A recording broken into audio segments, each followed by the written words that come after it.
Hello friends, I'm Larry with Rides Done Right. I'm at the 2018 Portland Roadster Show with Dave Zocchi. Dave, nice to see you. Nice to meet you.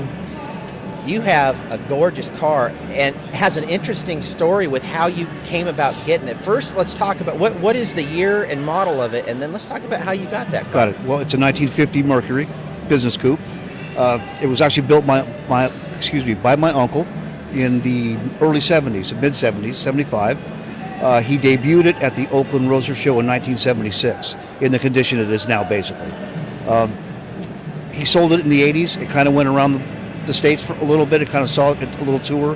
And about 4 years ago, it came back up for sale, and we were able to find it and get it back in the family. So you wound up buying a car that your uncle originally had. That's right. The first custom I ever went for a ride in as a kid, and it always stuck with me. That is really cool. So it was kind of like, honestly, when I went to go pick it up, it honestly felt like I ran into it like a prom date or something, like an old friend from school. It was really weird. Was it the same colors then when you got it? It was, yes, but it had been redone after my uncle sold it, but it had some years on it, so it was needing freshening. Well, and back in the day, they certainly didn't have a red like that and a silver like they that. did. Actually, they did. They had that depth of candies. Art in it Himsel still? painted that car for my uncle in 1976. And yeah, that's really close to the original color. It's really close. Wow. Yeah. Well, then I bet that car did pretty good then when it came out. It was pretty. It was an eye opener. It certainly was. It's a timeless car too. Yeah, it sure is. What's your favorite part of the car? I gotta say the interior, because Kenny Foster did it, and the seats and the headliner are still original from 1975.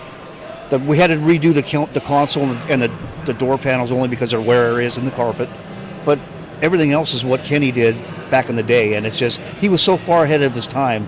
You look at that headliner, it's just like, really? Yeah, it's cool. And I love the back seat too, how the back seat cups around there. It exactly. looks really cool. With the armrest in between the seats and all that. Yeah. Is this a car that you've driven then? Oh, I've got like 3,000 miles on it since we finished the restoration. So you are driving the car. That's what they're for. And the seats look like comfortable too. So not just good looking. It looks like they would. Yeah, they work. They work just fine. Sure. What's it got for a motor? I ended up putting a 350, just a small block in a Chevrolet. It's fuel injected. It's a 3-deuce manifold. Auto Trend DFI did the fuel injection, and it's dynamite. It runs great. 700 R4 for any. Now, the skirts that are on that, were they on the car like that? The car is 99% exactly how my uncle built the car back in the day. Wow. I changed the motor I changed because it was a Ford back in the day.